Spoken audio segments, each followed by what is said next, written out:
Getting a credit card is cool. Knowing how to use it to your advantage is even more cooler. Hi, my name is Agnes and I'm here sharing my journey to financial independence. I share my financial mistakes and the lessons that I've learned and also my financial achievement on this channel. If you are on your own journey to financial independence or you'd like to know what financial independence is all about, then this is the right place for you. When used correctly, credit cards can give you a lot of benefits or rewards. These rewards can range from cashback to traveling point to a point where people that use their credit cards effectively can travel the world for free by earning enough points to cover their hotels or flight. Now, the problem is that as a beginner, you can make a lot of mistakes on using your credit cards. That is why in today's video, I'm going to share 5 lessons that I wish I knew when I first signed up for my credit card.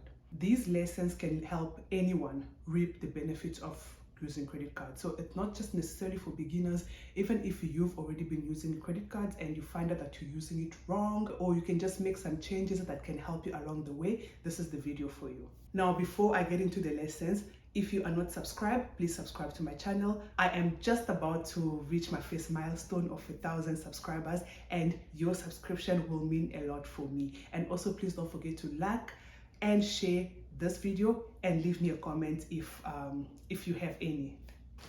So lesson number 1 is having an emergency fund. So now, before you think that this is boring, I want you to listen. I talk a lot about emergency funds on this channel because I know how important it is to have an emergency fund. So why do you need to have an emergency fund? The thing is, a lot of things in life are unpredictable. I remember when I first got my credit card, I was so excited and I said, this is the money that the bank has given me. I'm just going to use it and I will repay it back bit by bit. The problem is that I did not think about the fact that what can happen if I cannot repay it. As I said, life is unpredictable. We always do not know what tomorrow is going to bring. So let's say your income can cover your basic need, or to cover your rent, to cover your transportation, and to cover your food. And just out of the blue, you have an emergency where you have to replace your car tires. So because you did not have an emergency fund for these tires, you will end up using your credit card to cover for an emergency, which is not a wise decision to do because credit cards comes with interest.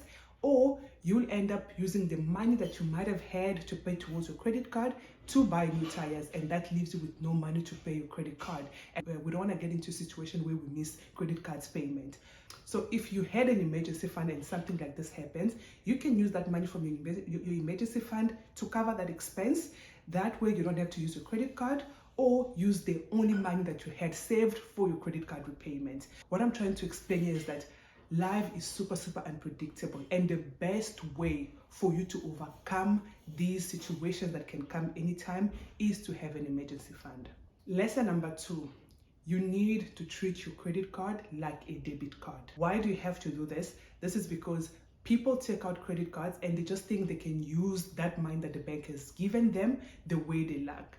But now the thing is, if you don't really understand the interest on your credit cards, or you don't really understand how the repayment works, then you can get in a lot of trouble. And we know that one of the best way to increase your credit score is by using a credit card. So if you are that one person who has a credit card and you don't use it at all, you just keep it, then you're not really doing yourself a good favor, because using your credit cards helps you to build a really good credit score and credit history so that future lenders can look at you favorably.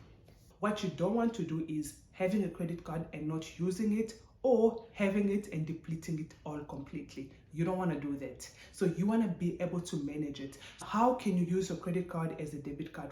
Let's say I have an amount, I have a limit of 2,000 rand on my credit cards. So what I will do is I will take whatever money that I had for my expenses, let's say for example to buy food or buy petrol, I will transfer that money to my credit card and use it from my credit card. That way I'm using my own money that is on my credit card while getting all the benefits, all the rewards and points.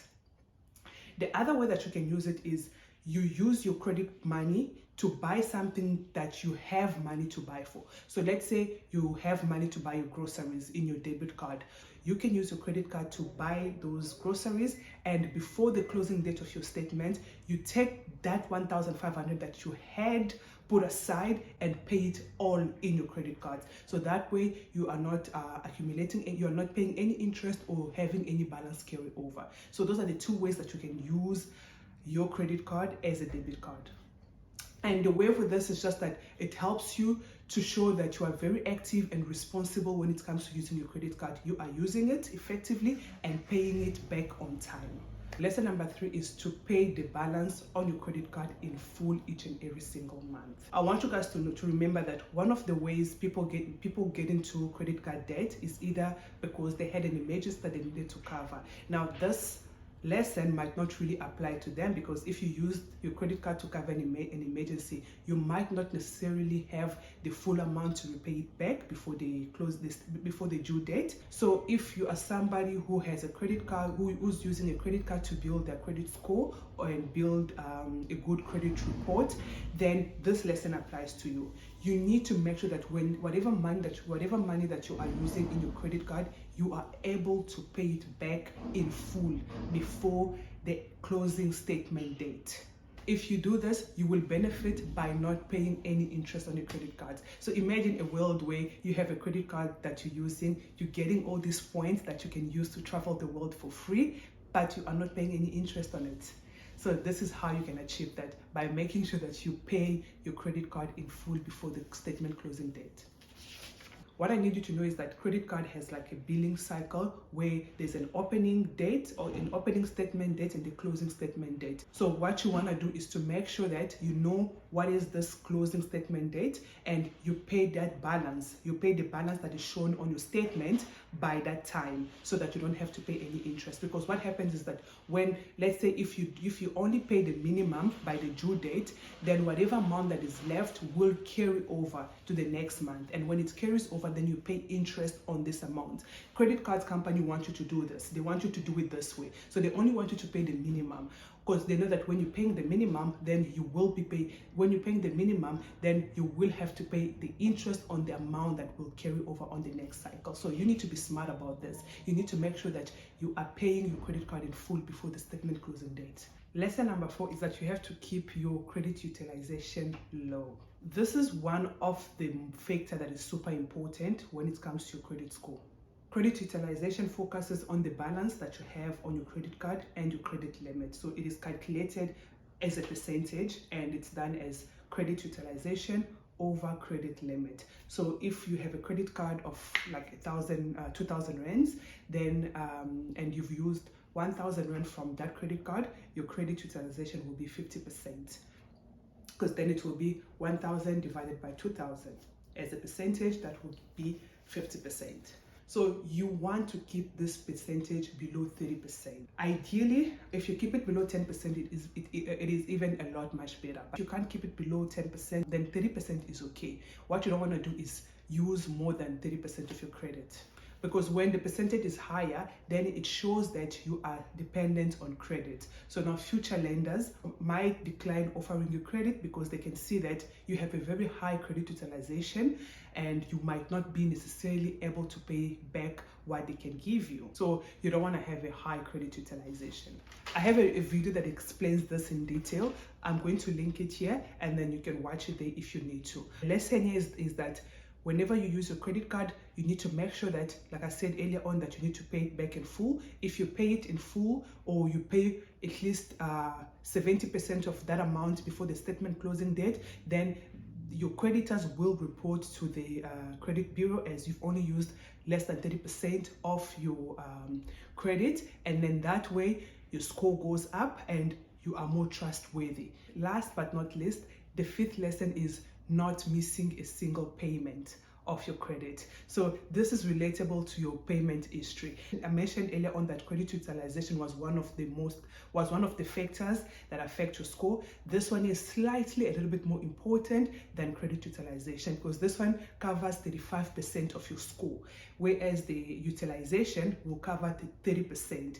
So the problem with credit with payment history is that it stays on your credit report for so long. So if you, every time when you miss a payment and your creditor reports to the bureau that you've missed a payment, it shows as a negative on your report. And if you miss multiple payments, then lenders might see you as someone who's not responsible because you are not paying your credit as you promised that you would pay. So you want to make sure that If for some reasons you cannot pay your credit card in full before the statement closing date, you want to make sure that you pay that minimum amount by the due date so that they don't report you as a missed payment. In the ideal world, what I would want you to do is pay it in full.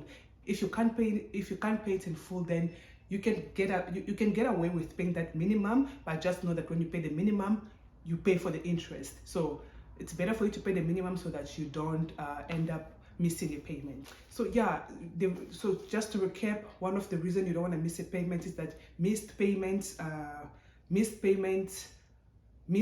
stays on your report for longer. And also, when you miss a payment, you might have to pay a late charge fee. And imagine now you're paying interest on that amount and you're also paying a late charge fee. That's just a lot of money that you're giving the bank, or a lot of money that you're giving your lenders. So you wouldn't want to do that. One way to prevent this from happening is you can either set automatic payment, or you can also just put a reminder on your phone so that you remember. And this will help you a lot if you have multiple credit cards, because we are humans and we might forget, and you don't want to end up in that situation. So those are the 5 lessons that I wish I knew. And because I didn't know these 5 lessons, I ended up making so much mistakes. If you've been following my channel, then you will know on how much money I've wasted into paying credit cards, and just how I got myself in trouble with credit cards and all that. But now I'm more responsible. I know how to use my credit cards very well, and I use them in a way that is helping me.